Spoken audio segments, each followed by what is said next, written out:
तो आइए देखते हैं सेट 4 के खंड अ के पहले प्रश्न को। जैसा कि आप जानते हैं कि खंड अ बहुविकल्पीय प्रश्नों की श्रृंखला है, जिसमें 20 बहुविकल्पीय प्रश्न हैं जो 20 नंबर के होते हैं। उसके बाद खंड ब आएगा जो कि वर्णनात्मक प्रश्नों का एक श्रृंखला होता है। तो आइए सबसे पहले हम चलते हैं खंड अ के बहुविकल्पीय प्रश्न और प्रश्न संख्या 1 पर। और इस समय हमारे पास प्रश्न है, शुक्ल युगीन लेखक हैं। ओ माय गॉड, प्रश्न बहुत ही बेहतर है बेटा। पूछ रहा है कि शुक्ल जो युग चला था उसमें इन 4 लेखकों में से कौन से ऐसे लेखक हैं जो शुक्ल युग से संबंध रखते हैं। यदि बात किया जाए नाभा दास, तो आप नाम सुने होंगे। यह भक्ति काल के कवि हैं और यह कृष्ण भक्ति शाखा के कवि हैं। कृष्ण भक्ति शाखा के कवि हैं। यह इनका नाम अष्ट छाप कवि हैं, उनमें भी विद्यमान है। अर्थात मैं यूं कह लूं कि नाभा दास सूरदास के समकालीन कवि हैं। सूरदास के समकालीन कवि हैं। और हमसे पूछ रहा है शुक्ल युग। यदि राम प्रसाद निरंजनी जी का बात किया जाए तो निश्चित रूप से राम प्रसाद निरंजनी जी जो हैं वह, इनको आप यह कह सकते हैं कि यह वयस्क बहुत अच्छा याद आया बेटा। वयस्क हिंदी गद्य के प्रथम लेखक हैं। प्रथम लेखक, वयस्क हिंदी गद्य के प्रथम लेखक के रूप में इनको जाना जाता है।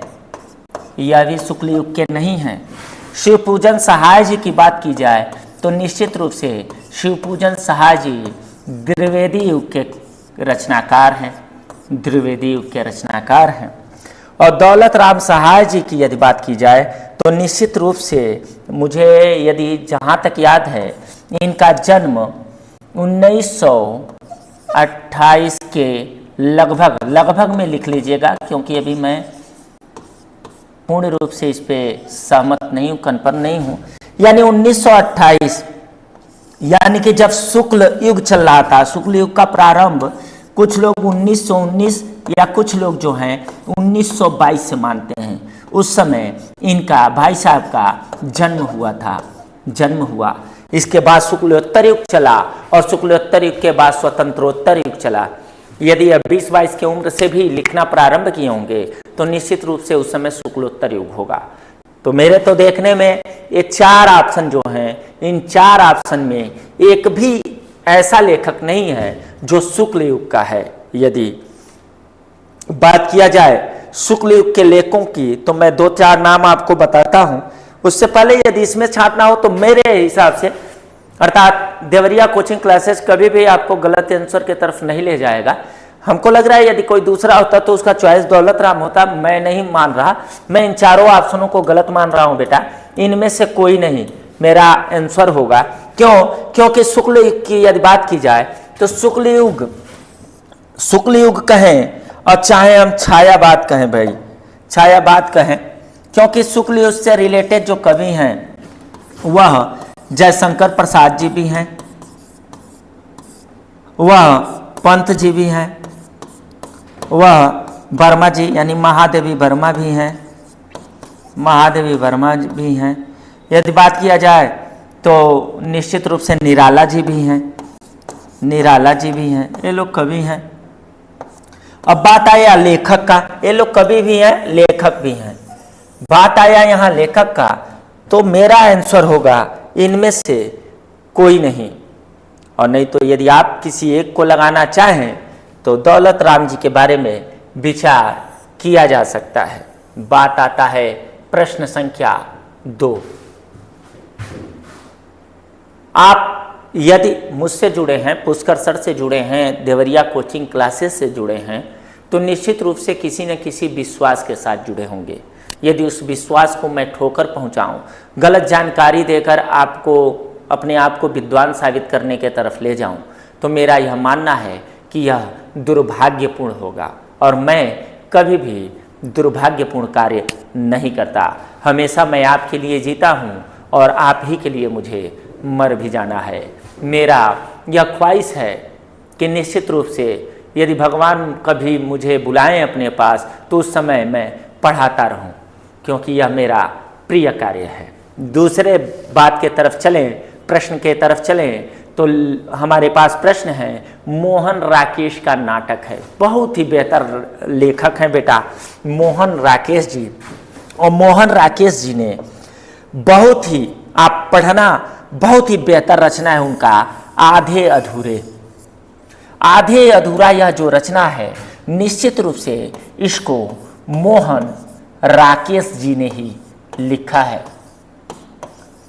हमारे पास ऑप्शन था अजात शत्रु, जो कि आप जान ही रहे हैं, सिंदूर की होली और स्वर्ग की झलक। ये तीनों नहीं है हमारे ऑप्शन सही। हम जाएंगे ऑप्शन नंबर डी के साथ और तेजी के साथ हम बढ़ चले हैं अपने प्रश्न नंबर 3 पर। और 3 भी बहुत बेहतर साहित्य की विशेषता लेख की विधा है। मैंने पहले ही और दूसरे वीडियो में विधाओं पे चर्चा करते हुए हम लोगों ने यह जाना और पढ़ा कि हिंदी गद्य में, ध्यान देना बेटा, हिंदी गद्य में 16 विधाएं हैं। कितनी विधा है बेटा? 16 विधा है हिंदी गद्य में। 16 गद्य विधाएं होती हैं और इन 16 गद्य विधाओं में यदि मैं नामकरण करूं तो 16 का करना पड़ेगा। मैं ऐसे ही बोलता हूं क्योंकि वीडियो को बहुत लेंदी नहीं बनाना है। नाटक है, निबंध है, संस्मरण है, रिपोर्टाज है, डायरी है, यात्रा साहित्य है, एकांकी है, जीवनी है, आत्मकथा है, ऐसे 16। आलोचना है हमारे पास। यहाँ ऑप्शन में 4 तो दिए ही हैं, आलोचना, उपन्यास, निबंध और नाटक। तो रंगमंच पर अभिनय की दृष्टि से लिखी गई 1 से अधिक अंकों की रचना को नाटक कहते हैं। साहित्य की विशेषता नाटक तो नहीं है भैया। आलोचना की बात की जाए तो नाम से लगता है कि आलोचना हो सकती है। क्यों? क्योंकि इसमें साहित्य शब्द का प्रयोग हुआ है, परंतु यह आलोचना भी नहीं है। आलोचना किसे कहते हैं बेटा? तो किसी भी पुस्तक को पढ़ के उसके गुण दोषों की विवेचना करना ही आलोचना है, और इसे जो करता है उसे हम आलोचक कहते हैं। क्या कहते हैं? आलोचक कहते हैं। तो नहीं है, और उपन्यास भी नहीं है। तो ये 3 चीजें तो मैंने ऐसे ही काट दिया, अर्थात ऑप्शन नंबर सी के साथ हम जाएंगे। साहित्य की विशेषता जो है वह निश्चित रूप से निबंध विधा में लिखी गई है। किस विधा में लिखी गई है? निबंध विधा में लिखी गई है। और फिर हमारे पास आ गया, आज के प्रश्न तो गजब हैं। सब में रचयिता पूछा जा रहा है और लेखक का नाम। महंगे आंगन चहके द्वार के रचयिता, और निश्चित रूप से हमारे सामने आंसर हमारे आंखों के सामने है। कल हम लोग 3rd सेट में यह बात कर रहे थे कि कन्हैया लाल मिश्र जी जो हैं, प्रभाकर जी, चूंकि आप महादेवी वर्मा को जानते ही हैं, महादेवी वर्मा की यह रचना नहीं है, राम वृक्ष बेनीपुरी जी की भी रचना यह नहीं है, और प्रभाकर माचवे और प्रभाकर, कल दोनों लोग आए थे आपके उसमें। तो कल भी हमारा जो ऑप्शन सही था वो कन्हैया लाल मिश्र जी का था, और आज भी निश्चित रूप से महके आंगन चहके द्वार कन्हैया लाल मिश्र प्रभाकर जी के। यानी यह जो राइटर हैं कन्हैया लाल प्रभाकर मिश्र, इनकी संपूर्ण रचनाओं को बेटा, संपूर्ण रचनाओं को आप याद कर लें, क्योंकि निश्चित रूप से आप देख रहे हैं कि लगातार 2 वीडियो में इनके 2 से अधिक प्रश्न जो हैं पूछे जा चुके हैं। यानी इस बार इनकी रचनाओं की श्रृंखला जो है वो आपसे पूछी जा सकती है, और वह आपको 1 नंबर दिलाने में भी सक्षम हो सकते हैं। आइए चलते हैं, बहुत ही बेहतर, बहुत ही बेहतर 5वां प्रश्न है। उसने कहा था, प्रसिद्ध कहानी के कहानीकार हैं। अपनी कुड़ाई हो गई है। ये पढ़िएगा, बड़ा लाजवाब यह कहानी है बेटा। इसकी भाषा तो बड़ी अलबेली है और ये प्रेम कहानी पे आधारित एक कविता है, कहानी है, सॉरी कविता मैंने कहा, कहानी है। और इसको लिखा भैया निश्चित रूप से चंद्रधर शर्मा गुलेरी जी ने। चंद्रधर शर्मा गुलेरी की यह रचना बेटा, चंद्रधर शर्मा गुलेरी को हिंदी साहित्य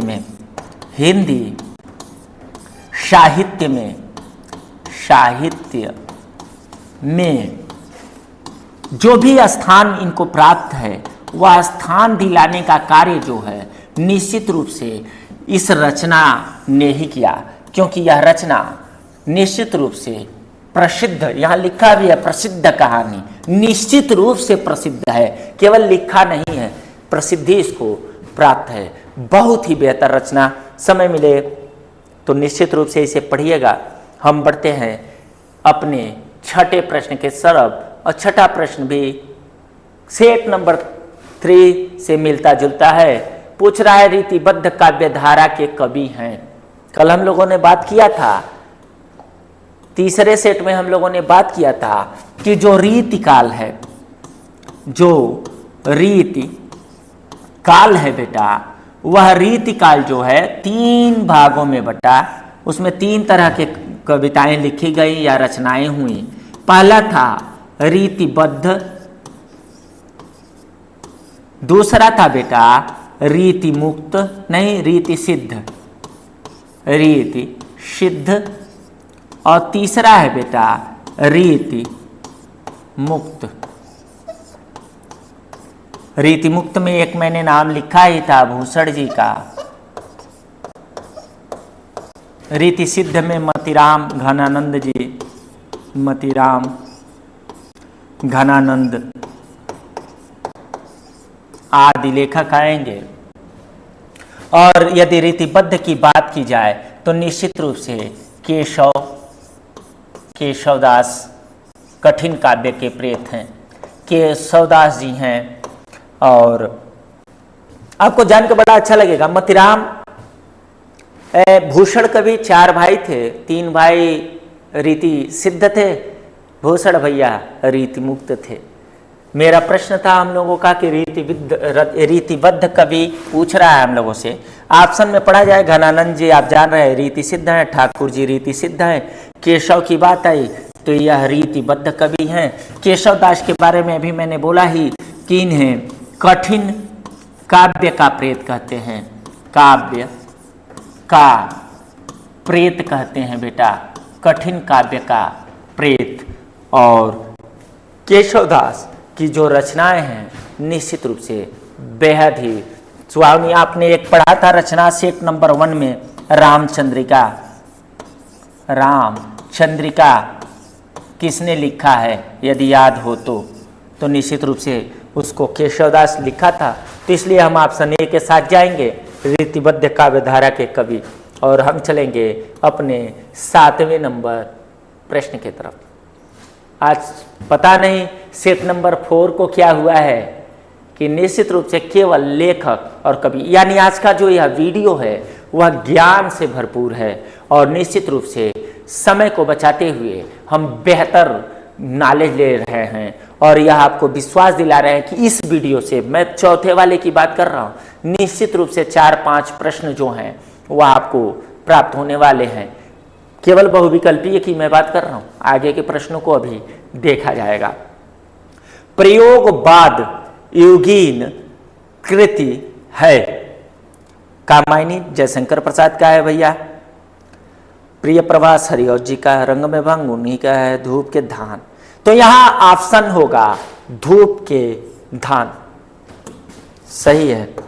यहां जो हम राइट आंसर कह रहे हैं उसे हम डी कह रहे हैं, धूप के धान। यदि प्रयोगवाद की बात की जाए बेटा तो हिंदी साहित्य में वादों की संख्या मुख्य रूप से 8 मानी गई हैं, मुख्य रूप से 8 मानी गई हैं।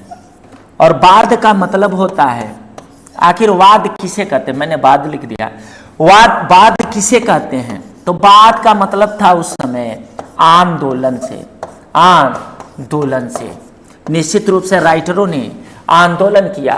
प्रयोगवाद, प्रयोजनवाद, प्रकृतिवाद, छायावाद, आपने 4-5 नाम तो ऐसे ही सुने होंगे। तो निश्चित रूप से यदि बात किया जाए तो इस ऑप्शन का सही आंसर है धूप के धान।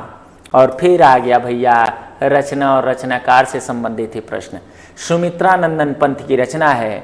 बिना देखे आप कहेंगे सर आप टराक देना चिदंबरा को ऑप्शन नंबर यानी सी को सही कीजिए और अगले प्रश्न की तरफ बढ़ जाइए, क्योंकि हम लोग इसको भली बात बहुत अच्छी तरीके से जानते हैं और इनकी रचनाओं को हम आगे भी पढ़ना चाहेंगे, क्योंकि यह हमको लग रहा है कि आने वाले हैं यानी इनकी रचनाएं आने वाली हैं। और ला भैया फिर आया तीसरा सप्तक का प्रकाशन वर्ष। चूंकि पहले वीडियो में और दूसरे वीडियो में तार सप्तक की बात हुई थी, वही तार सप्तक है। तीसरा तार सप्तक कब लिखा गया आप समझिएगा। सप्तक शब्द आ जाए तो तार सप्तक पे आपको जाना है, जिसके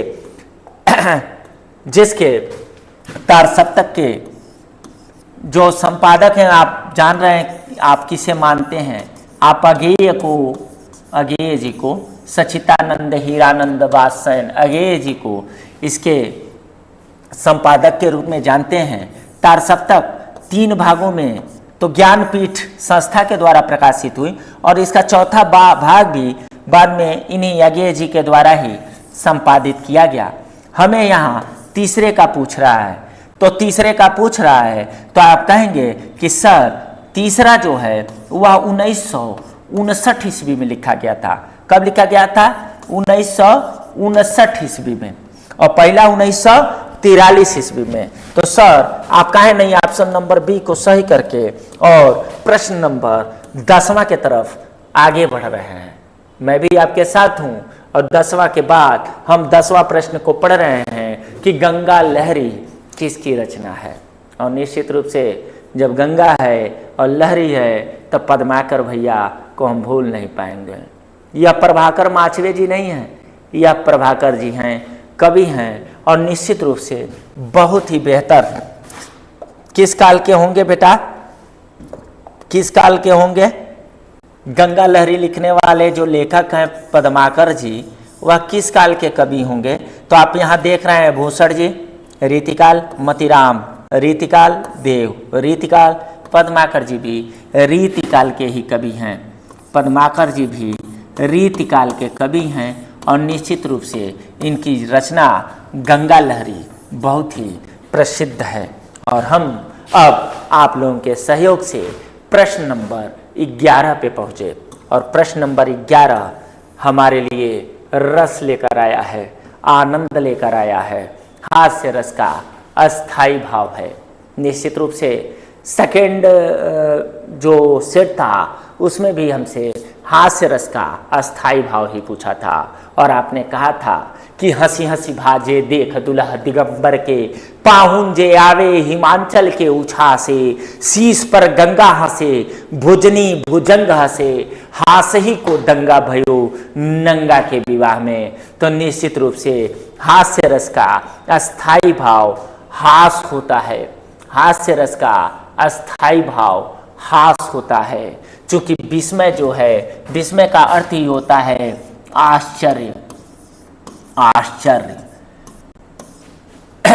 और उत्साह जो है वह वीर रस का स्थायी भाव है।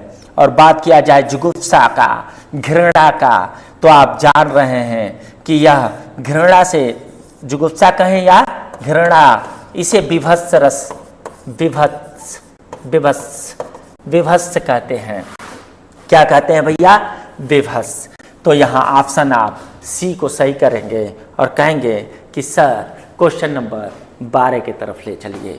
निश्चित रूप से हमारा इंजन आगे आगे दौड़ रहा है और इस समय हम लोग उस बहुविकल्पीय प्रश्न के 12वें नंबर डिब्बे में सवार होने जा रहे हैं और यह डिब्बा है अलंकार का। चरण कमल बंदो हरिराई, बहुत ही पॉपुलर, सब लोग जानते हैं इसे, बिना देखे मैं इसे कह सकता हूं कि यह रूपक अलंकार है। कौन सा अलंकार है बेटा? रूपक अलंकार है, जहां अभेद रूप, कल ही हम लोगों ने तीसरे सेट में समझा था, हम लोगों ने 3 समझा था। पहला समझा था उपमा, दूसरा था बेटा रूपक, और तीसरा था बेटा उत्प्रेक्षा। क्या था बेटा? उत्प्रेक्षा। उपमा में बेटा तुलना होता है, तुलना होता है, यह इसके जैसा वह उसके जैसा। रूपक में बेटा एक रूपता होता है। क्या होता है? एक रूपता। और उत्प्रेक्षा में बेटा समानता, समानता दिखाई जाती है। यहां जो है कह रहा है कि चरण कमल, चरण क्या है? कमल है। यह नहीं कह रहा है कि चरण कमल के जैसा है, कह रहा है चरण कमल। चरण क्या है? कमल है। यानी यहां एक रूपता दिखाई जा रही है, इसलिए यहां ऑप्शन ए यानी रूपक अलंकार को हम सही मानते हुए प्रश्न संख्या 13 के चल रहे हैं, जो उपसर्ग से संबंधित है। बात यदि की जाए उपसर्ग की तो 1, 2 और 3, इससे पहले जो सेट आए उन सब में हम लोगों ने उपसर्ग की बात की थी। उपसर्ग बेटा शब्दांश होते हैं। क्या होते हैं? शब्दांश होते हैं, जिनके अपने अर्थ नहीं होते, यह शब्द के साथ जुड़ते हैं और उसके अर्थ को परिवर्तित करते हैं या विशेषण में बदल देते हैं। अब हमारे पास शब्द है बेटा अव्यागत। यदि देखा जाए तो इसमें यण संधि है। कैसे? तो हम कहेंगे बेटा, सॉरी उभयागत लिख दिए हैं, अभ, इसमें ई क्या मात्रा होगा? अभी, धन, आ, ग, त, ई और आ मिलकर य बनाएंगे। और यह चूंकि आ है तो या बन गया, आ है। यदि अ रहता तो यह बनता, आ है या बना। यह जिस भी शब्द के साथ जुड़ता है वह शब्द हलंत हो जाता है, तो यह हलंत हो गया, या हमने लिख ही दिया ग, तो अभ्यागत। चूंकि इसमें से ई डिलीट, इसमें से है या डिलीट, या बना है, या हम भ के साथ जोड़ेंगे, भ आधा, अभ्यागत। यहाँ शब्द हमें मिला अभी, इसमें पढ़िए अनु है, अधि है, अभी है। अभी को हमने राइट आंसर लिया, अर्थात ऑप्शन नंबर सी के साथ हम जाएंगे। अभ्यागत का संधि उपसर्ग है अभी, यहाँ हमने संधि को भी जान लिया। तो आइए बेहतर तरीके से जानते हुए हम क्वेश्चन संख्या 15 पे पहुंच चुके हैं। और कल का ही प्रश्न यानी कि सेट नंबर 3 में हम लोगों ने कल ही सेम इसी प्रश्न का आंसर जाना। हम लोगों ने जाना कि यह जो सोरठा है वह एक, मैं मिटा के आपको अच्छे तरीके से बताता हूं। यह जो सोरठा है बेटा वह क्या है? तो यह अर्धसम मात्रिक छंद है। अर्धसम मात्रिक छंद है, मात्रिक छंद है। कौ चरण होते हैं इसमें भैया? तो इसमें आप कहेंगे सर 4 चरण होते हैं। अच्छा, इसके पहले वह दूसरे चरण में नहीं भैया, आप कहेंगे नहीं सर पहला दूसरा नहीं सर, इसको जल्दी से इरेज कीजिए और आप इस दूसरे के जगह सर तीसरा लिख दीजिए। हम कहेंगे आप राइट है। पहले और तीसरे में 11 मात्राएं, और दूसरे व चौथे में भैया इसे विषम चरण कहते हैं, इसे सम चरण कहते हैं। इसके सम चरण में 13 मात्राएं होती हैं। ठीक है भैया, ये तो याद हो गया, ये तो आप दिमाग में रख लिए। अब चलते हैं हम प्रश्न की तरफ। सोरठा छंद के द्वितीय चरण में पूछ रहा है बेटा, यानी सम चरण, सम चरण में पूछ रहा है। तो सम चरण में आपने पढ़ा कि 13 मात्राएं होती हैं। द्वितीय का पूछ रहा है अर्थात 13। ऑप्शन 11, 13, 16, 24। आप कहेंगे 13 और कहेंगे वाह देवरिया कोचिंग का प्लेटफॉर्म है, क्या अद्भुत। प्रश्न को तो बहुत ही बेहतर तरीके से हम लोग समझ लिए सर, और हम लोग पहुंच चुके हैं समास के तरफ। और आज आया है हमारे सामने माता पिता में समास। कल हम लोग पढ़ रहे थे मैं यानी तीसरा, दूसरा और पहला सेट में हमारे पास संख्यावाची शब्द थे, अर्थात द्विगु से प्रश्न पूछे गए थे। आज द्वंद्व से पूछ लिया गया। मैं थोड़ा सा इसको बताते हुए आगे चलता हूं। द्वंद्व समास। द्वंद्व समास जो है उसमें क्या होता है, तो पढ़िए, द्वंद्व में और शब्द का क्या होता है, लोप होता है, या योजक चिन्ह लगा होता है। क्या लगा होता है बेटा, योजक चिन्ह लगा, ये पहचान है। और अब जैसे माता पिता, ध्यान देना बेटा, पाप पुण्य, दिन रात, इसे क्या पढ़ेंगे, माता और पिता। यहां और शब्द का लोप है, पाप और पुण्य, दिन और रात, तो यहां और शब्द का क्या है, लोप है। यह है माता और पिता। तो कर्मधारय है, कर्मधारय में दो पद होते हैं, पहला पद विशेष, दूसरा अति विशेष। बहुव्रीहि में बेटा तीन पद होते हैं और इसमें तीसरा पद अपने आप आता है और वही प्रधान हो जाता है।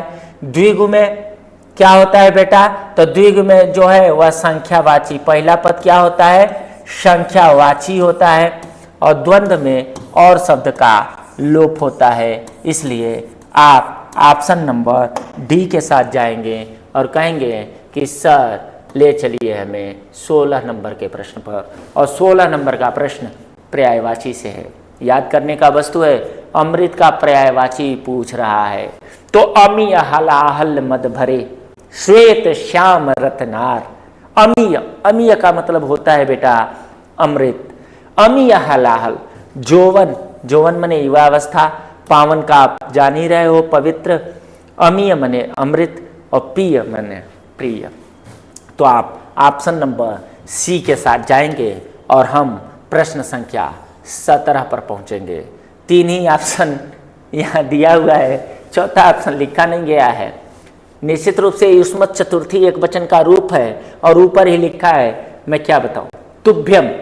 तुभ्यम जो है वह राइट आंसर है। युष्मत चतुर्थी वचन का एक रूप होता है तुभ्यम। क्या होता है बेटा, तुभ्यम। आप ऑप्शन संख्या ए के साथ जाएं। ओ माय गॉड, कल हम लोगों ने इसको बहुत ही बेहतर तरीके से पढ़ा था बेटा, आपको याद होगा। पूछा गया था अर्थ के आधार पर वाक्य के भेद, और आज पूछा है रचना के आधार पर वाक्य के भेद। फिर भी हम लोगों ने कल ही पढ़ लिया था रचना के आधार पर वाक्य के भेद को, फिर भी आज मैं बताता हूं वाक्य का जो भेद है। वाक्य के भेद बेटा यह दो होते हैं। कितने होते हैं, दो। पहला जो वाक्य का भेद है बेटा, पहला उसे हम कहते हैं अर्थ के आधार पर। अर्थ के आधार पर।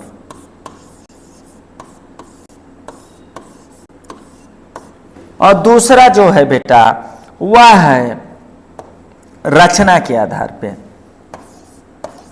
रचना के आधार पर। अर्थ के आधार पर बेटा जो भाग होते हैं वो होते हैं 8, और रचना के आधार पे जो वाक्य के भेद होते हैं वह होते हैं 3। इसको आप लोगों ने कल पढ़ा था। पहले को कहते हैं बेटा सरल वाक्य। देखिए रलस लिख दिया मैंने, इसको लिखेंगे हम लोग सरल वाक्य। दूसरा बेटा संयुक्त वाक्य, और तीसरा बेटा मिश्रित वाक्य। मिश्रित वाक्य। निश्चित रूप से हमारा प्रश्न है रचना के आधार पे 4 नहीं होगा सर, 3 होगा सर, 6 तो बिल्कुल नहीं और 5 तो बिल्कुल नहीं। तो इसलिए हम ऑप्शन नंबर बी के साथ चल रहे हैं, और आपके साथ हम चल रहे हैं प्रश्न संख्या 19 पे, और 19 वाच्य से है। और फिर आया वाच्य जो कि हम लोगों ने कल भी पढ़ा था। अर्थात 2-3 टॉपिक हैं बेटा। मैं आने वाले समय में मेरे वीडियो आप देखिएगा, आपको मैं बेहतर तरीके से इन विषय वस्तुओं को पढ़ाने की कोशिश करूंगा, और आप निश्चित रूप से बेहतर व्यक्ति हो। इसलिए मुझे पता नहीं क्यों इतना आत्मविश्वास है कि हम दोनों लोग मिलकर, यानी हम आप लोग मिलकर, हम सब लोग मिलकर कुछ ऐसा करने वाले हैं कि आने वाला समय निश्चित रूप से हम लोगों का होने वाला है। पूछ रहा है प्रश्न, भाववाच्य में प्रधानता होती है। पहले आइए बात करते हैं क्रिया। क्रिया किसके अनुसार, किसके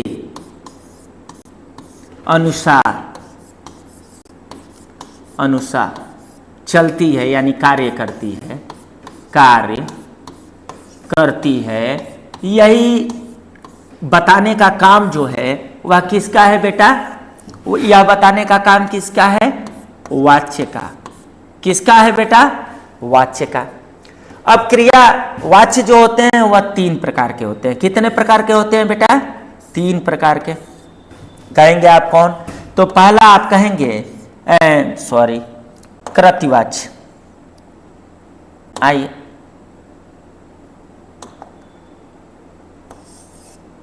ओ माय गॉड, पूरा उड़ जा। पहला आप कहेंगे कृतिवाच्य, दूसरा आप कहेंगे कर्मवाच्य, और तीसरे को आप कहते हैं भाववाच्य। सही बात है कि नहीं? सही बात है ना? तो कर्तवाच्य में कर्ता की प्रधानता होती है। किसकी प्रधानता होती है? कर्ता की। कर्मवाच्य में बेटा कर्म की प्रधानता होती है, और भाववाच्य में बेटा भाव की प्रधानता होती है। अर्थात मेरे कहने का मतलब यह है कि भाव के अनुसार क्रिया काम करता है, यहाँ कर्म के अनुसार क्रिया काम करता है, यहाँ कर्ता के अनुसार क्रिया काम करता है। अब चलते हैं ऑप्शन के तरफ। तो भाववाच्य में प्रधानता होती है कर्म की? नहीं भैया, ये तो कर्मवाच्य में होती है। कर्ता की? नहीं, कृतवाच्य में होती है। इनमें से कोई नहीं। ओ माय गॉड, क्रिया की? और इनमें से कोई नहीं। आप कहेंगे भाव की। क्या कहेंगे? भाव की। तो मेरा आंसर सही होगा, इनमें से कोई नहीं।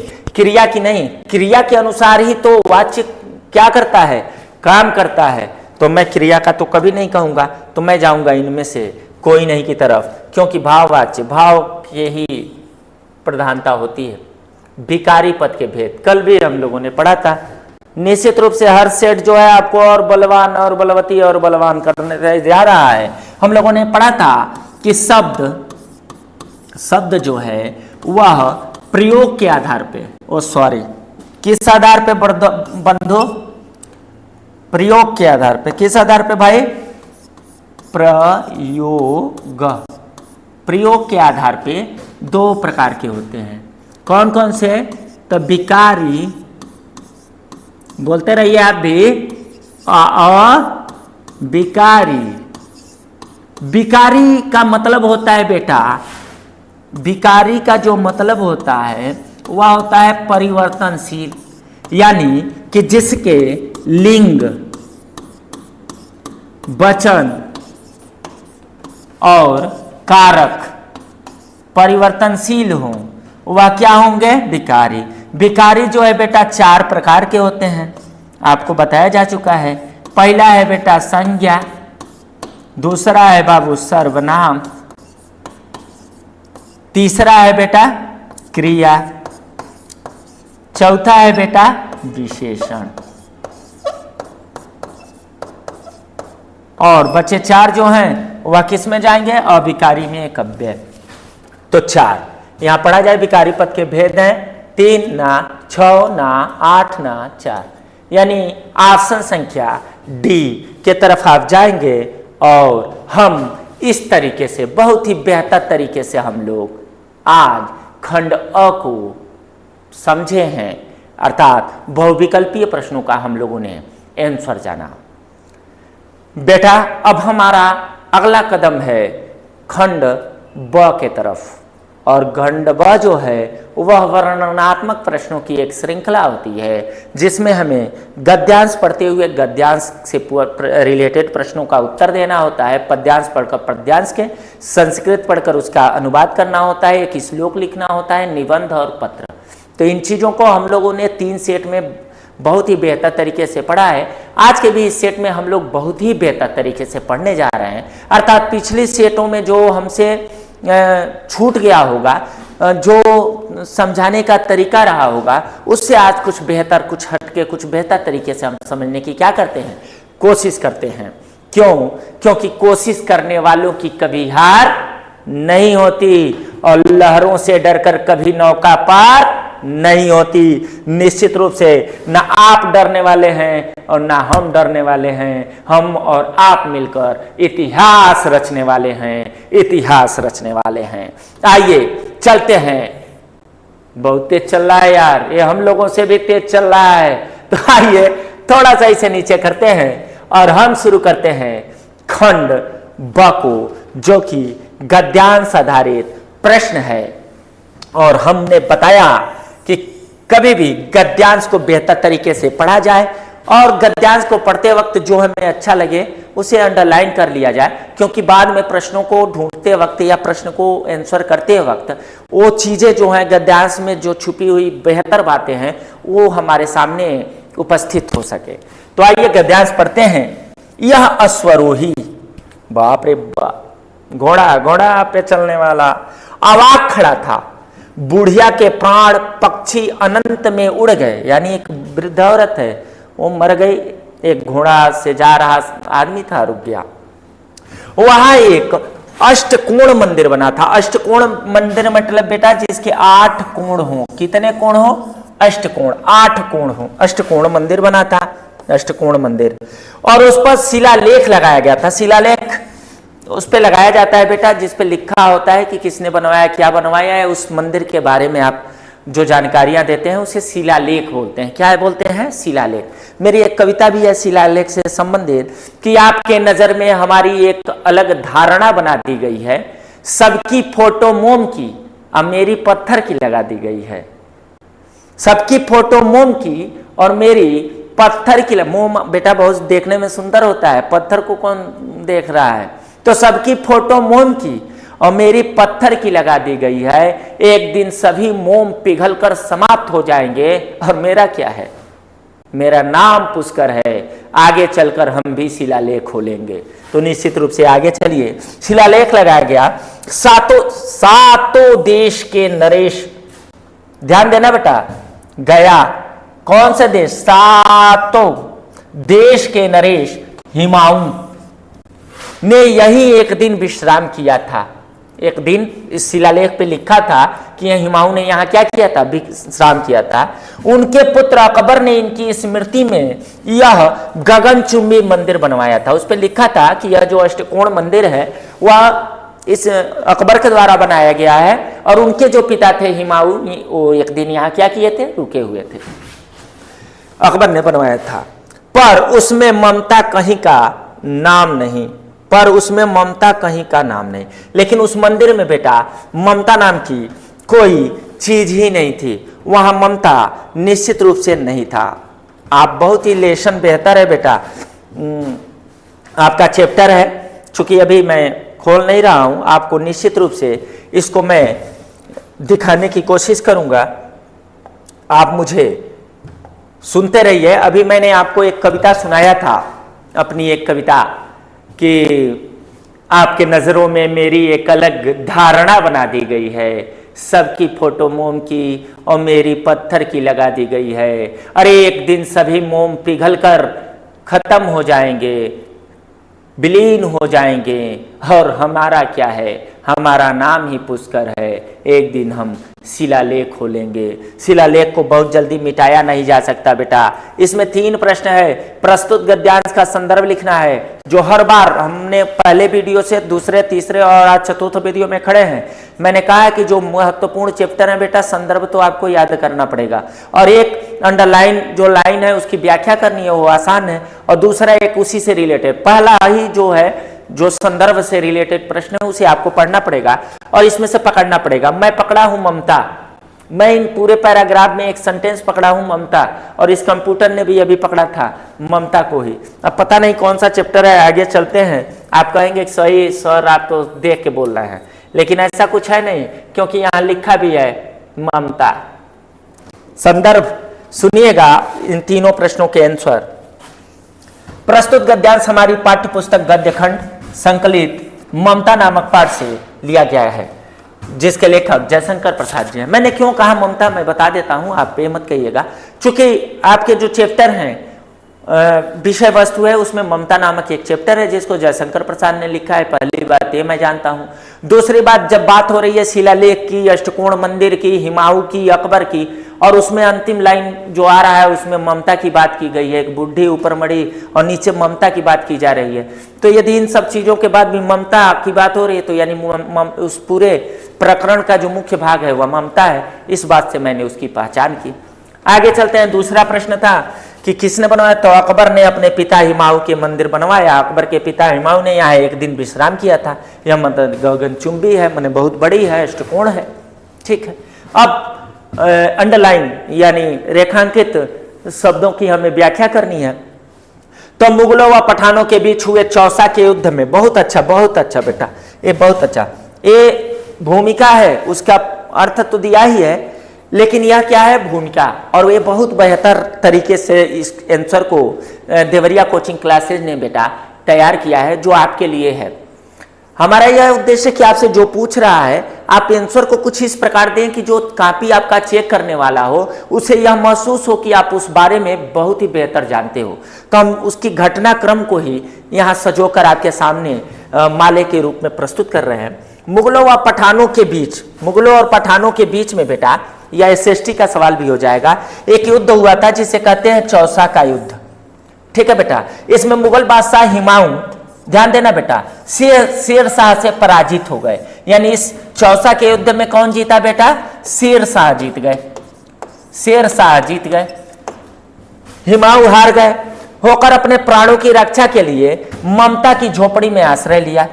एक स्त्री है ममता नाम की, उसके झोपड़ी में हुमायूं ने क्या किया था, आश्रय लिया था, तथा एक दिन उसी झोपड़ी में विश्राम भी किया था। ध्यान देना बेटा, बहुत ही अच्छी बात आ रही है। उस समय ममता युवा अवस्था में थी, युवा थी, परंतु अब वह बूढ़ी हो चुकी है थी। कुछ समय पश्चात एक अश्वारोही उसके पास आया, तब तक उसकी मृत्यु हो गई थी। हुमायूं के पुत्र अकबर ने उस बुढ़िया की झोपड़ी को तुड़वाकर अपने पिता की याद में एक भव्य मंदिर बनवाया, परंतु उस पर ममता का कहीं भी नाम नहीं था। उस मंदिर पे एक भी जगह नहीं लिखा कि यह ममता का है। ममता ने क्या किया था, तो अकबर के पिता हुमायूं को शरण दिया था। हारे हुए राजा को शरण देना, समझना बेटा कितनी बड़ी बात है। दूसरी बात, ममता आप चैप्टर पढ़े होंगे, युवा थी, और युवा होकर किसी को रखे तो गांव समाज गिरांव क्या कहता है वह आप समझ सकते हैं। उसके बाद भी उसके त्याग का, उसके बलिदान का कुछ भी नामो निशान नहीं था। बहुत ही बेहतर चैप्टर है ममता बेटा, जयशंकर प्रसाद के द्वारा लिखा। और इसका अथवा है बेटा, मानवता के संपूर्ण इतिहास की सर्वाधिक रोमांचक घटना के एक एक क्षण के भागीदार बन रहे थे। अब आइए, मानवता अंडरलाइन करते हैं बेटा, ये भी चैप्टर का नाम आ ही रहा है, मानवता।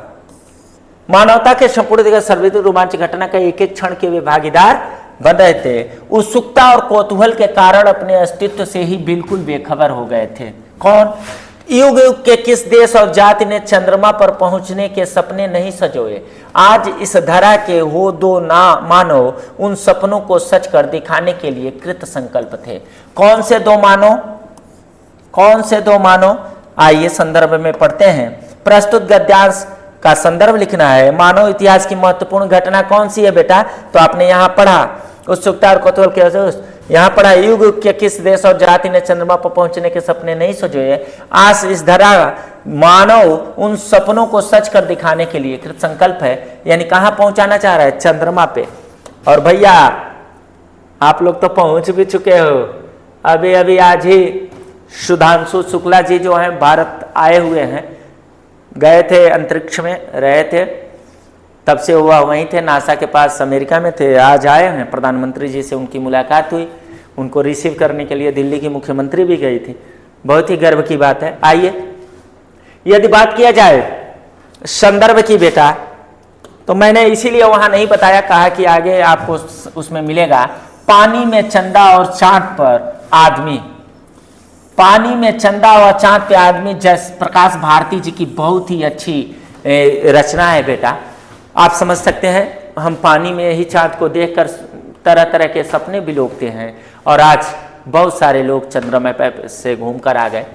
दूसरा प्रश्न का आंसर है मानव द्वारा चंद्रमा की सतह पर पैर रखना मानव इतिहास की महत्वपूर्ण घटना है। नील आर्मस्ट्रांग तथा एडविन एलिटन इंगल नामक चंद्रयान की सहायता से चंद्र तल पर उतरे थे। ये पहली बार जब गए थे उस समय लिखा गया, तब से अभी हमारा एक यंत्र गया है, आप जान रहे हो। हम लोग तो इस समय मंगल ग्रह तक पहुंच चुके हैं भैया, और भगवान करें कि हम लोग बहुत तीव्र गति से आगे बढ़े। मैं वैसे इस अर्थ को इसलिए पढ़ रहा हूं क्योंकि इसमें बहुत अच्छी चीज है। 1969 याद रखिएगा, और 21 जुलाई यहाँ है। 21 जुलाई 1969 का दिन था बेटा, जब ये अंतरिक्ष में ना नील आर्मस्ट्रांग और एडविन जो पहले बार जो है ना चंद्रमा की सतह पर क्या किए थे, पैर रखे थे। निश्चित रूप से यह गर्व की बात है मानव प्रजाति के लिए, और निश्चित रूप से भारत का भी इसमें महत्वपूर्ण योगदान। और अब आ गए हम लोग पद्यांश पर आधारित प्रश्नों को आंसर देने, और पहला पद्यांश है मिला शब्य का हमें पुजारी सकल कामौस न्यायी का, अब मुक्ति लाभ कर्तव्य यहाँ है एक एक अनुयायी का, तो कोटि कोटि कंठों से मिलकर उठे एक जयनाद यहाँ, सबका शिव कल्याण करे यहाँ पावे शबि प्रसाद यहाँ। क्या गजब की पंक्तियां हैं भैया।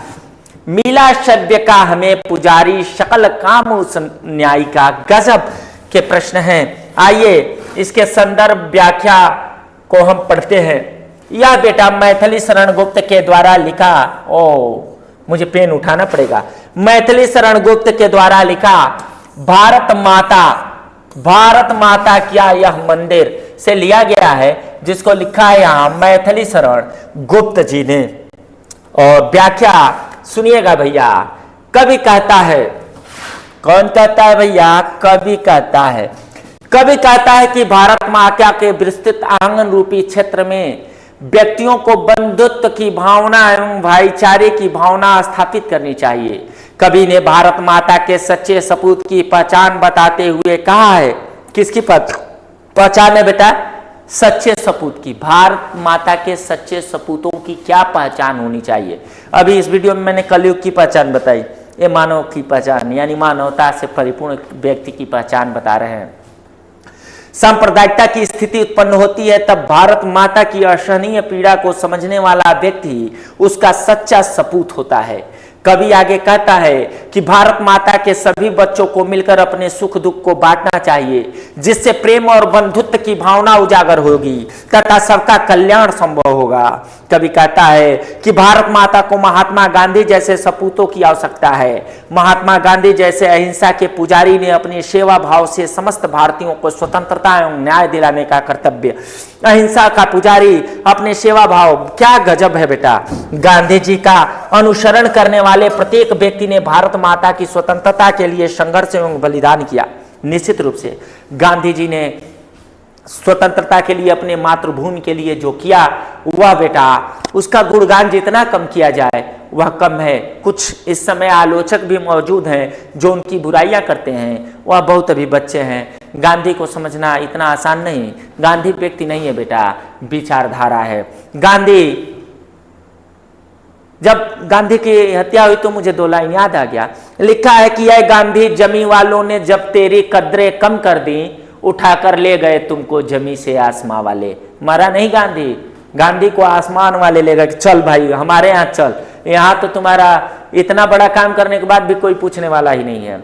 दूसरा कवि लिखता है बेटा, क्या लिखता है, लिखा कि थी वज्म में रोशन जहां वह चरख सितारे टूट गए, बापू का सहारा क्या टूटा दुनिया का सहारा टूट गया। मंदिर का पुजारी था लेकिन मस्जिद की हिफाजत करता था, है देश के हिंदू मुसलमानों दोनों का सहारा छूट गया। मंदिर का पुजारी था, बड़ा हो जाएगा वीडियो इसलिए गांधी बहुत ही बेहतर है बेटा। हम चलते हैं इसके अथवा के तरफ, और अथवा इसमें हमसे oh my God Tulsidas ji के अथवा तुलसीदास जी के चैप्टर से आ गया, बनपथ पर राम लक्ष्मण से, और पढ़ा जाए। चूंकि जो कविता जिस भाव में लिखी होती है मैं उसी भाव में पढ़ता हूं, तो इसके लिए थोड़ा सा अच्छा भी हो सकता है, बुरा भी आपको लग सकता है, लेकिन निश्चित रूप से भाव में डूब के जब आप किसी भी काम को कीजिएगा तो वह काम बेहतर होता है, मेरा यह मानना है। इसलिए मैं पूर्णकार भाव से ही करता हूं। लिखा है, पुरते निकसी रघुबीर बधुधर धीर दयो मग में डग द्वय, तो झलकी भरी भाली कनी जल की पुट सुख गयो मधुराधर द्वय, फिर बुझती है चलबो अब कहते कपड़ कुटी पड़े है के तद्वय, तो तिय की लखिया तुरता पिय की अखिया चरु चारु गई जल च्वय। क्या बात है, कर पुरते निकल श्री रघुबीर बधु, श्रृंगवेरपुर से जब रघुबीर जी की बधु अर्थात सीता जी निकली तो दयमग में हम हैं, ये क्या है, पुरते निकसी रघुबीर बधु धर धीर दयो मग में डग द्वय,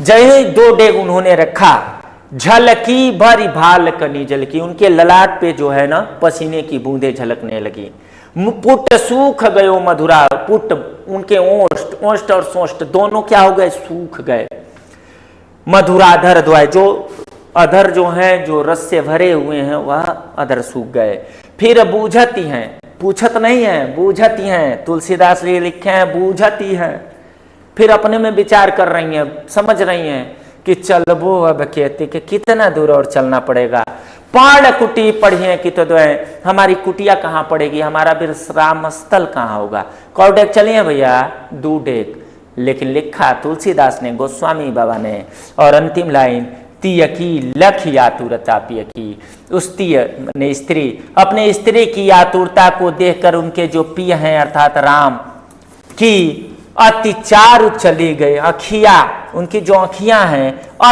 अति मने अत्यधिक, चारु मने सुंदर, जो अत्यधिक सुंदर उनकी आंखें हैं, उन आंखों में जल की बूंदें आ गई। किसकी बूंदें आ गई? जल की बूंदें आ गई। निश्चित रूप से आप इसकी व्याख्या को बहुत ही बेहतर तरीके से समझे होंगे। इस प्रश्नों के उत्तर आपको निश्चित रूप से बहुत ही बेहतर तरीके से प्राप्त हुए होंगे। अब हम चलते हैं प्रश्न संख्या अगले पर, और प्रश्न संख्या जो है हमारा अगला वह हमको ले चल रहा है बेटा नीचे दिए गए संस्कृत गद्यांशों का संदर्भ सहित अनुवाद करने के तरफ। और हम यदि बात करें तो पहला यह जो गद्यांश है शुरू ही हो रहा है वाराणसी से, और आप समझ चुके होंगे यह किस चैप्टर से है, क्योंकि आप में जो चैप्टर है वाराणसी नाम से ही है। तो आइए इसके पढ़ते हैं। वाराणसी सुविख्याता प्राचीना नगरी, वाराणसी बहुत विख्यात प्राचीन नगरी है। अर्थ मैं बाद में बताता हूं। इयम विमल सलील तरंगाय गंगाया कले स्थिता, यह गंगा के किनारे स्थित है। अश्या घटानाम बलयाकृति पंक्ति घवलाया चंद्रिकाया वह राजते, इसकी जो घाटे हैं वह वलयाकृत हैं। अगणिता पर्यटका सुंदर वैदेशभ्य नित्यम अत्र आयंती, यहाँ बहुत सारे जो पर्यटक हैं वह दूर दूर से देश देश से क्या होते हैं, आते रहते हैं। अस्या घटनानाम शोभा विलोक्यम, यहाँ बहुत प्रसन्नति, यहाँ की घाटों की शोभा को देखकर लोग अत्यधिक प्रसन्न होंगे। आइए अर्थ को जानते हैं। यहाँ वाराणसी नामक पाठ से लिया गया है। वाराणसी सुप्रसिद्ध प्राचीन नगरी है। स्वच्छ जल की तरंगों वाली गंगा के तट पर स्थित है। इसके घाटों की घुमावदार आकृति चंद्रमा की सफेद चांदनी में बहुत सुंदर लगती है। यहाँ प्रतिदिन दूर दूर से अनेक पर्यटक आते हैं और इसके घाटों की सुंदरता को देखकर इसकी बहुत प्रशंसा करते हैं। और दूसरा है सेट नंबर 3 में भी हम लोग पढ़ रहे थे प्रबद्धो ग्रामीण, और उसी से है ग्रामीणों आया तो प्रबद्धो, यानी वाराणसी और प्रबद्धो ग्रामीण, यह दोनों चैप्टर बेटा आपके लिए बहुत ही महत्वपूर्ण है। तो आप बेहतर तरीके से पढ़िएगा। हम इसके व्याख्या को पढ़ते हैं। पुनः ग्रामीणयो अनुमति, फिर से गांव वाले ने बोला, इदानी भवान पृच्छन्तु पहेलिकाम दंड दानेन खिन्नम नागरिक। मैं फिर से आपसे एक पहेली पूछूंगा जो दंड प्राप्त था, चूंकि आप जान ही रहे हैं, उसको 10 रुपया देना पड़ा, पहली का आंसर नहीं दिया था। बहुला का विचारे न कश्चित पहेलिकाम अस्मरत अतः अधिकम अधिकम लज्जमान अनववृत श्वकिकाय पहेलिकाय त्वमेव उत्तर ब्रूहि तदा स ग्रामीण विहस्यत स्वप्रहेलिकाय सम्यक उत्तर अवदत पत्रम। उसने कहा, उत्तर दिया पत्र। जो मैंने पहेली पूछा था जिसका आंसर आपने नहीं दिया, उसका आंसर है भैया पत्र। आइए आप जान रहे हैं संकलित प्रबंधों ग्रामीण से यह लिया गया है। और यदि इसकी व्याख्या की बात की जाए बेटा तो मैं पढ़ ही देता हूं। फिर ग्रामीण बोला, अब आप पहली पूछे। धन देने के कारण सड़ी दुखी हुआ और बहुत समय तक सोचकर भी किसी पहेली को याद न कर सका, अतः अत्यधिक लज्जित होता हुआ बोला, अपनी पहेली का उत्तर तुम ही दो। तब उस ग्रामीण ने हंसकर अपनी पहेली का सही सही उत्तर दिया, पत्र, क्योंकि वह पैरों के बिना भी दूर तक जाता है, अक्षरों से युक्त होने पर भी पंडित नहीं होता। इसी समय उस ग्रामीण का, ये तो आगे की कहानी हो जाएगी बेटा, व्याख्या उतना ही था।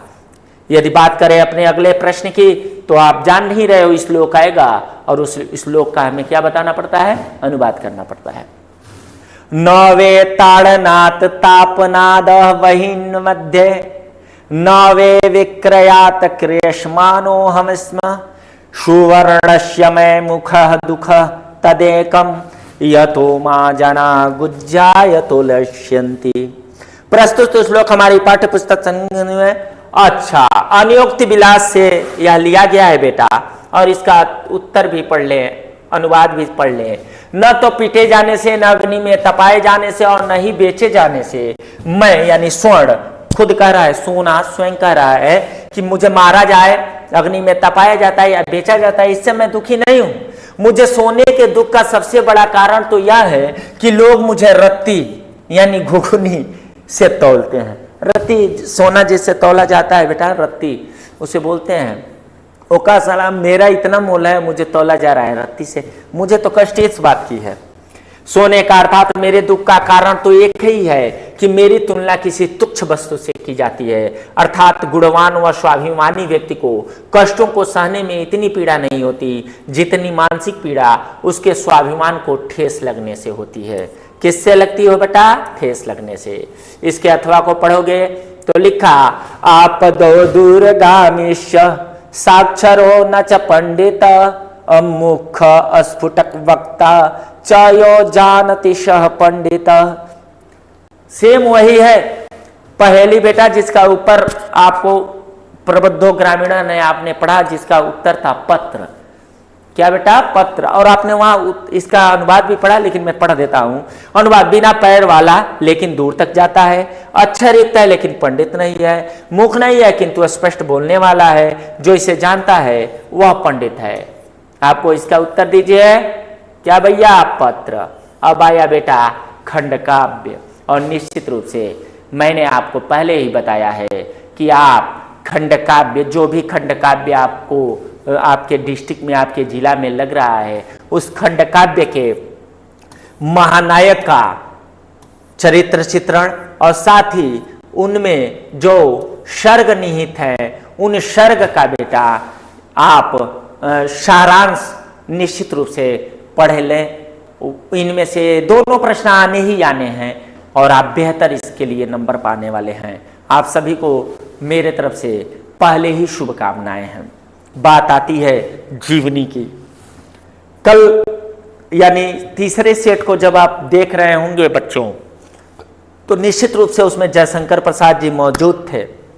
यदि पहला, दूसरा और तीसरे तक आए तो इनमें से 3 मौजूद थे। भगवती शरण उस दिन भी थे, भगवत शरण उपाध्याय जी हैं, राजेंद्र प्रसाद थे, जयशंकर से 2 थे, जयशंकर प्रसाद, राजेंद्र प्रसाद।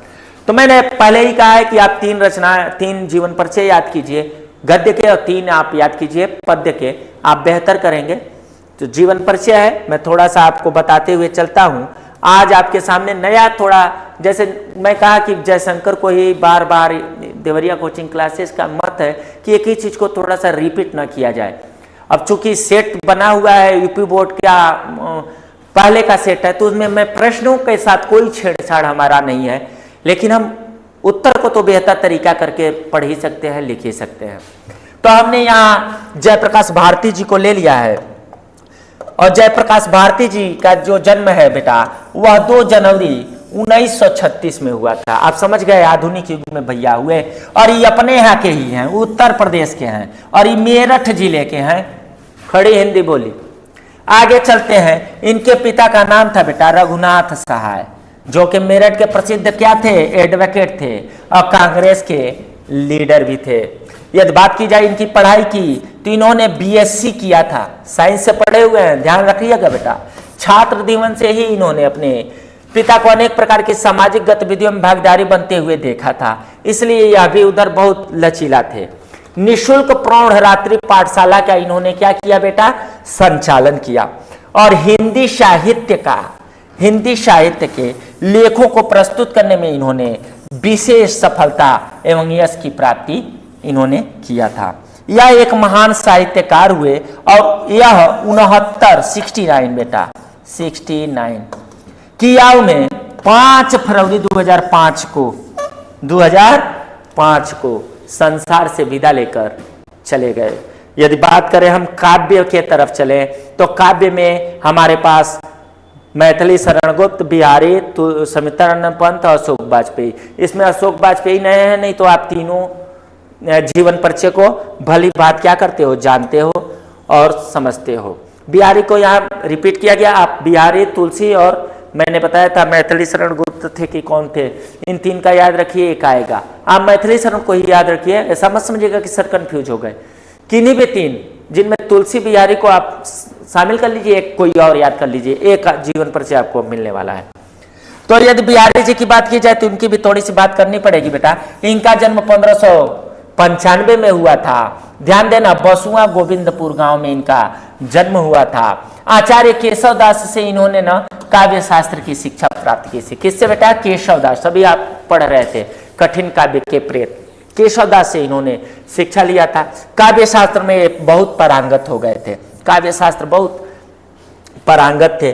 बिहारी जी को अपने जीवन में अन्य कवि की अपेक्षा बहुत ही कटु अनुभवों से गुजरना पड़ा, फिर भी हिंदी साहित्य को इन्होंने काव्य रूपी अमूल्य रत्न प्रदान किया।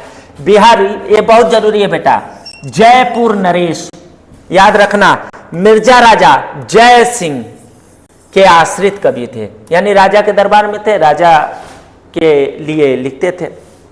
कहा जाता है कि जयसिंह नई रानी के प्रेम बस होने के कारण राजकाज से विरक्त हो गया था, दायित्व को भूल गया था वह अपने। तो बिहारी ने एक दोहा लिखा कि नहीं परागु नहीं मधुर मधु नहीं विकास ही काल अलिकल ही सो बिंधयो आगे कौन हवाल। इससे राजा बहुत प्रभावित हुआ भैया, और वह फिर पुनः अपने कामकाज में रुचि लेने लगा। और बिहारी जी की अंत में मृत्यु 1662 ईस्वी में इन्होंने, बिहारी जी ने बिहारी ससई की रचना की और 1663 में इनकी मृत्यु हो गई। अपने पठित पाठ्य पुस्तक से 2 लाइन का श्लोक मैंने पहले सेट, दूसरे सेट, तीसरे सेट और चौथे सेट में भी फिर बोल रहा हूँ भैया, याद कर लो। 4 लाइन का कोई निश्चित रूप से आने वाला प्रश्न है। माता गुरु तराभो में, फिर रिपीट है भैया पहला वाला, खात पितोरस्य ततस्तथा मनः शीघ्रतरम बातात चिंता बहुतरि तृणात्। चिंता जो है वह तृण के समान है। अब आ गया बेटा पत्र।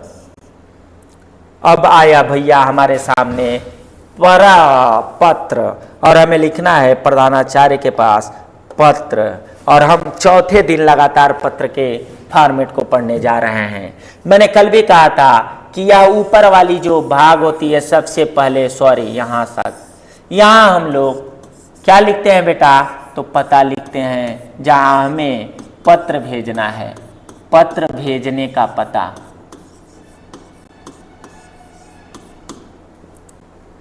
भेजने का पता, और यह जो है वह यहाँ से लेकर और यहाँ तक, यहाँ आ गया है। सॉरी रुकिए, मैं मिटा के बेटा आपको अच्छे तरीके से बना के दिखाता हूँ। टैनाक, आपको अच्छे तरीके से बना के दिखाता हूँ। यहाँ से और यहाँ तक आपने क्या कहा बेटा, आपने क्या कहा, और यहाँ से यहाँ तक, यह बेटा अभिवादन मैंने किसके पास भेज रहे हैं? पत्र लिखने वाले का नाम समझ जाओ। और उसके लिए कौन सा हम अभिवादन सूचक शब्द लगा रहे हैं? अभिवादन सूचक शब्द का इस्तेमाल कर रहे हैं। फिर हम यहाँ विषय लिखते हैं और यहाँ महोदय लिखकर और अपने पत्र को शुरू करते हैं। और नीचे बेटा अपना नाम, पता, प्रार्थी का। ओके, इतना तो आप समझ गए होंगे। यह है बेटा, मैंने जानबूझ के 4 भागों में गिरा क्योंकि मैं आपको यहीं पे बेहतर थोड़ा सा समझाने की कोशिश करना चाह रहा हूँ और मैं समझा के ही रहूँगा। यदि मान लीजिए यह चूंकि प्रधानाचार्य के पास पत्र लिखना है बेटा, मान लीजिए पापा के पास लिखना है, ये तो हो गया अनौपचारिक पत्र, औपचारिक पत्र। अब मान लीजिए अनौपचारिक में भी यहाँ हम क्या लिखते हैं बेटा? पता लिखेंगे।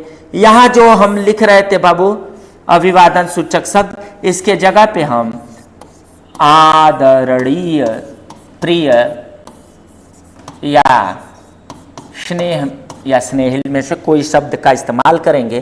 फिर हम क्या लिखेंगे? यह विषय वस्तु हम नहीं लिखते हैं, यानी यह विषय जो है केवल सिर्फ और सिर्फ औपचारिक पत्रों में लिखे जाते हैं, अनौपचारिक पत्रों में नहीं लिखे जाते। और फिर हम महोदय लिखते हैं, अपनी बातों को लिखते हैं और अंत में अपना पता लिखते हैं।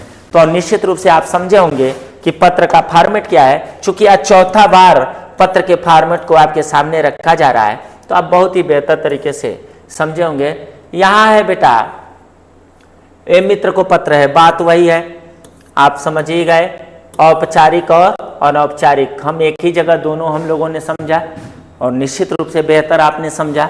यदि बात किया जाए बेटा कि इन्हीं में से 2 प्रश्नों को तो आंसर जो है हम लोगों को बेटा संस्कृत में देना है। मैंने कहा कि 4 प्रश्न पूछते हैं, उसमें से 2 को देने हैं।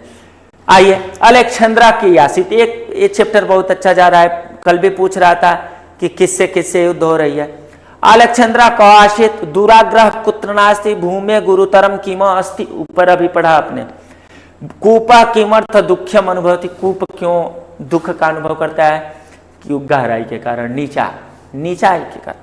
और भूमे गुरुतरम कीमा, आइए मैं आंसर पे से ही बताता हूँ। अलेक्जेंड्रा एवं राजा आशित भारतीय संस्कृत्या नाम दुराग्रह नशित माता गुरुतरा भूमे, इसका था भूमे गुरुतरा की माशित।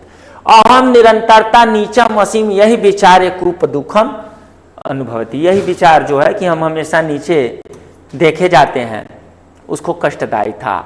और निश्चित रूप से आज हम अपने आखिरी पड़ाव पर पहुंचे हैं, जो कि निबंध है। निबंध में हमें कोई एक विषय मिलता है और उस विषय पे हमें निबंध लिखना होता है। और हमने लगातार आज हम चौथे दिन यह समझने जा रहे हैं कि किसी भी निबंध को लिखने के लिए सबसे पहला जो हमें काम होता है बेटी, उसका प्रस्तावना लिखते हैं। क्या लिखते हैं? प्रस्तावना, या इसे भूमिका आप कह सकते हैं। उसके बाद हम इन्हीं प्रस्तावना से या उस टॉपिक से रिलेटेड क्या लिखते हैं बेटा? संकेत चिन्ह मान लीजिए इसे संकेत चिन्ह के रूप में हम हेडिंग बनाते हैं और 3-4 हेडिंग के अंतर्गत उस किसी विषय वस्तु को लिखते हैं। और अंत में बेटा आप जान ही रहे हो और बेहतर जान रहे हो कि हम उपसंहार लिखते हैं। क्या लिखते हैं? उपसंहार लिखते हैं बेटा। तो आइए, कोई भी हो, इसमें से 4-5 ऑप्शन है। सांप्रदायिकता एक विषय, अभिशाप, विज्ञान, वरदान या अभिशाप, ये बहुत अच्छा। छात्र और अनुशासन, ये तो और सबसे बेहतर है बेटा। स्वच्छ भारत अभियान, ये और अच्छा। किसी यात्रा का वर्णन, ये सबसे बेहतर, ये सबसे बेहतर है। किसी यात्रा का वर्णन है तो इसमें आप स्वच्छंद हो, आप अपने विषय वस्तु, अपने शब्दों के ज्ञान, अपने वाक्य निर्माण के शक्ति के द्वारा, अपने भावों के द्वारा अपनी पैर को जितना चाहो उतना पसार सकते हो। लेकिन ये जो है मान लो विज्ञान, वरदान या अभिशाप, तो आपको विज्ञान से रिलेटेड तर्क और बातें कहनी पड़ेंगी। सांप्रदायिकता की बात होगी तो उसमें भी वैसे सांप्रदायिकता है तो एक अभिशाप है, तो काहे है, तो रिलेट करके करेंगे। लेकिन यात्रा पे गए तो हम बह सकते हैं, बेहतर कर सकते हैं। आइए, यहाँ देवरिया कोचिंग क्लासेज ने निश्चित रूप से आपको आसान करने के लिए हर व्यवस्था अपनाया हुआ है। यहाँ देखिए संकेत बिंदु, प्रस्तावना सबसे पहले, उसके बाद एक हेडिंग स्वच्छ भारत का अभियान का आरंभ एवं लक्ष्य, वर्तमान समय में स्वच्छता को लेकर भारत की स्थिति कैसी है और स्वच्छता का महत्व क्या है, और 3 हेडिंग में बांटा और अंत में कर दिया उपसंहार, जो कि मैं आपको इसके ठीक ऊपर समझा रहा था। यहाँ हमने जो विषय चुना है बेटा, यह है स्वच्छता का।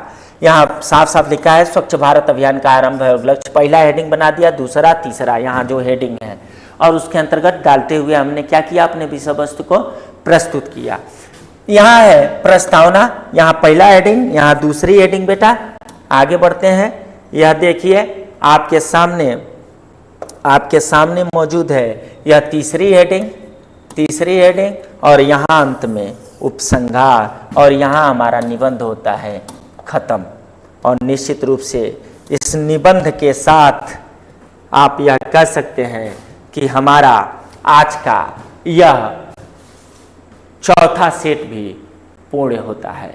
और मुझे विश्वास है कि आप यानी मेरे छात्रों, आप पुष्कर तिवारी सर के साथ जुड़कर अच्छा अनुभव कर रहे होंगे।